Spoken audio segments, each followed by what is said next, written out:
아직 바닥 아니다.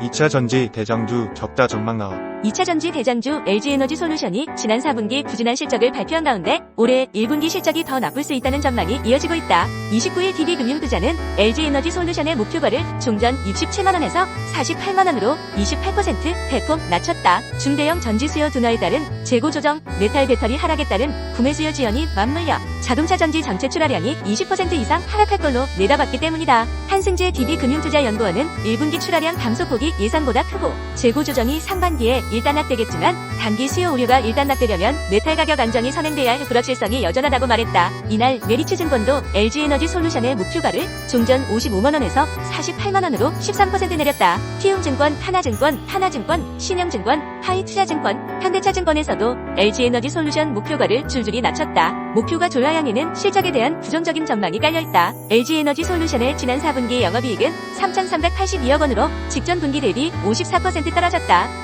시장 전망치를 크게 밑돈 성적표였다. 게다가 1분기 실적이 이보다 더 좋지 않을 걸로 전망된다는 점이 문제다. 김현수 하나증권연구원은 1분기 영업이익은 296억원으로 전망되나 첨단제 조생산세액을 제외하면 영업적자가 불가피하다고 내다봤다. 다만 1분기 저점을 지나 점진적으로 회복될 거라는 전망도 나온다. 강동진 현대차증권연구원은 소형 던지는 1분기에, 중대형 던지는 2분기에 에스프 하락 대부분 마무리될 하반기부터 수익성을 회복할 걸로 기대된다고 말했다. 한편 이날 오전 10시 기준 LG에너지솔루션은 전 거래일보다 0.3% 오른 38만 2,500원에 거래되고 있다. 올해 들어서만 10.5% 하락했다. 크래프톤이 지난해 연결 기준 매출 1조 9,106억원, 영업이익 7,680억원, 당기순이익 5,941억원을 기록했다고 지난 26일 공시했다. 전년 대비 매출은 3.1%, 영업이익은 2.2%, 당기순이익은 18.8% 증가한 것으로 나타났다. 크래프톤은 공정가치평가, 대상 자산 및 부채평가 등으로 인해 당기순이익이 증가했다라고 설명했다. 4분기 실적은 매출 5,346억원, 영업이익 1,643억원, 당기순 손실 132억원이다. 전년 동기 대비 매출은 12.8%, 영업이익은 30.3% 증가했다. 당기순 손실은 전년 동기 대비 크게 축소됐다. 전분기 대비로는 매출이 18.7% 늘고 영업이익은 13.2% 감소했다. 당기순이익은 적자 전환했다. 크래프톤은 오는 6월 8일 2023년 4분기 및 연간 경영실적과 관련한 기업 설명회도 개최할 예정이다. 한편 크래프톤의 주가는 29일 오전 10시 36분 현재 전거래일 대비 3.33% 오른 21만 7,500원에 거래되고 있다. 장중 한때 22만 9천원까지 치솟으며 52주 신고가도 경신했다. 최근 글로벌 채권 투자자들 사이에서 라틴 아메리카를 비롯한 신흥국 채권이 글로벌 채권 시장에서 큰 인기를 얻고 있다고 블룸버그 통신이 28일 보도했다. 미국의 연방준비제도가 곧 기준금리를 내릴 것이라는 예상과 함께 신흥국 채권이 기회가 큰 투자 상품으로 평가받고 있다는 분석이다. 이에 따르면 라틴 아메리카 채권은 2009년 이후 최고의 상승 랠리를 보이고 있다. 이에 대해 미국계 투자자문사 그램탐 메이어 반 오텔로는 한 세대에 한 번 있을까 말까한 기회라고 평가했다. 신흥국 채권에 대한 관심은 미국의 통화정책 전환에서 비롯됐다는 평가다. 달러 약세에서 미국이 금리를 내리기 시작하면 신흥국들도 금리를 내릴 수 있게 된다. 이에 현지 통화로 표시된 채권 보유자들은 부담을 덜게 된다. 빅토리아 코스 매니저는 풍부한 달러와 낮은 통화 가치, 매력적인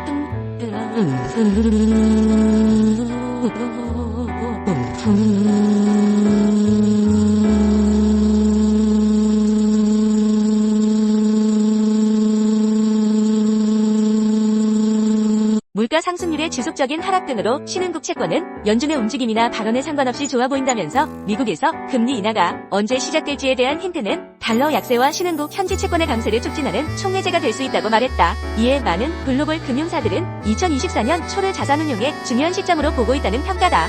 JP모건의 아네즈카 크리스토보바는 미국에서 인플레이션이 하락하고 성장률이 회복되더라도 이는 금리 인하가 가까워지고 있음을 의미하는 것이라며 신흥국 채권이 타격을 받지는 않을 것으로 전망했다. 신흥국 통화펀드도 긍정적이라는 평가도 나왔다.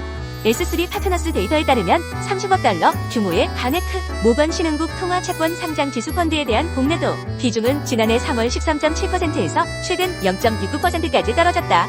지난 2019년 10월 이후 4년 만에 최저치다. 라틴 아메리카 시장에 아직 기회가 있다고 통신은 전망했다. 브라질이 올해 첫 통화정책회의에서 기준금리를 0.5%포인트 인하할 것으로 보이며 칠레와 콜롬비아도 금리를 내릴 것으로 예상된다. 미국 하원특별위원회에서 중국 바이오 업체를 규제하는 법안이 발의되자 삼성바이오로직스 주가가 강세다. 삼성바이오로직스가 규제 수혜자가 될 것이란 전망이 나오면서다. 29일 오전 10시 44분 삼성바이오로직스는 전 거래일 대비 31,000원 상승한 80만 4천원에 거래되고 있다. 삼성바이오로직스 주가 강세는 마이크 갤러거 미국 공화당 소속 하원 의원이 중국 바이오 기업들과의 거래를 금지해야 한다는 내용을 담은 법안을 발의한 영향으로 풀이된다. 금지 대상 기업으로 우시바이오직스의 자회사 우시에텍과 비디지노믹스가 지목됐다. 초안에는 중국 바이오 기술 기업들이 미국 안보를 위협한다는 내용이 담겼다.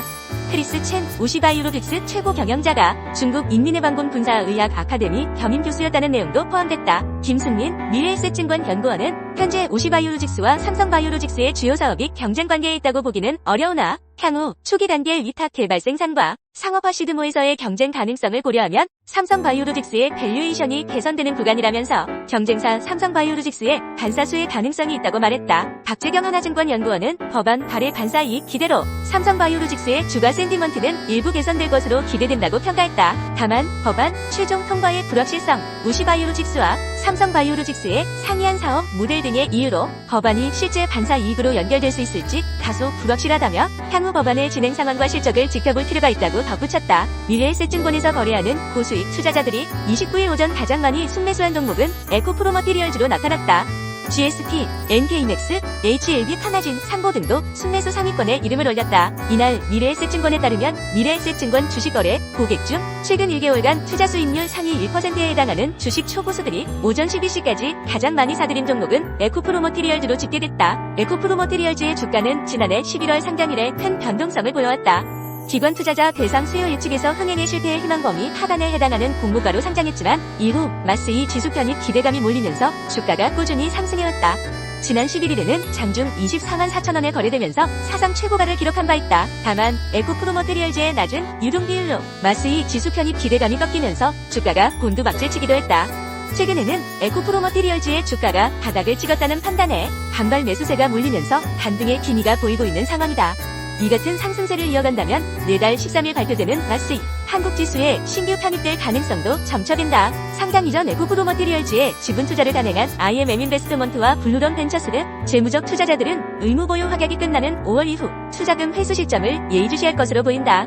FI 투자자들은 기업 공개 당시 구주를 내놓지 않았고 보유한 지분 전량에 대해 자발적으로 상장일로부터 6개월 계속 보유를 확약한 바 있다. 순매수 이유는 GST다. GST는 반도체와 디스플레이 제조 공정에서 배출되는 유해가스를 정화하는 스크러버와 온도 조절 장비인 칠러를 생산하는 업체다. 주요 고객사는 삼성전자, 마이크론, YMTC, CXMP 등이다. GST가 기존 주력 제품인 스크러버에 이어 전기식 칠러 해외 진출도 속도를 내면서 투자자들의 관심도 높아진 것으로 분석된다. 올해 처음으로 글로벌 파운드리 1위 기업인 대만의 TSMC 장비 사업을 수주할 것으로 보인다. GST는 약 2년 전부터 TSMC에 전기식 칠러 장비를 공급하기 위해 공을 들여왔다. GST는 칠러와 함께 주력 제품인 스크러버도 TSMC의 데모 테스트 기회를 잡기 위한 시도를 추진 중이다. GST 전체 매출 중 스크러버와 칠러의 비중은 지난해 3분기 기준 각각 61%, 20%에 달한다. 순매수 3위에는 NK맥스가 이름을 올렸다. 2002년 설립된 NK맥스는 면역세포 전문 바이오 기업이다. 최근 미국 법인 손실의 영향으로 관리 종목에 편입될 가능성이 있다는 소문이 돌면서 주가가 급락하면서 회사가 해명에 나서기도 했다. 당시 NK맥스는 미국 법인 NK젠 바이오텍이 관계사로 전환됨에 따라 미국 법인 손실이 한국 법인의 재무제표에 반영되지 않을 것이라며 오히려 NK젠 바이오텍의 나스닥 상장으로 보유 주식의 평가 차익이 발생해 재무구조가 개선될 것으로 예상된다고 설명했다. NK맥스는 지난 11월 일본 후센 노동성으로부터 받은 의약품 제조 및 품질 관리 기준 허가를 기반으로 왜 NK제프 치료제에 대한 매출이 처음 발생할 예정이다. 중동 지역에서의 투자 유치 및 합작법인 설립을 통해 세포치료제 사업도 준비하고 있다. 또 건강기능식품 제품에 대한 온라인 영업 강화를 통해 중국 및 동남아 시장 공략을 가속화할 계획이다.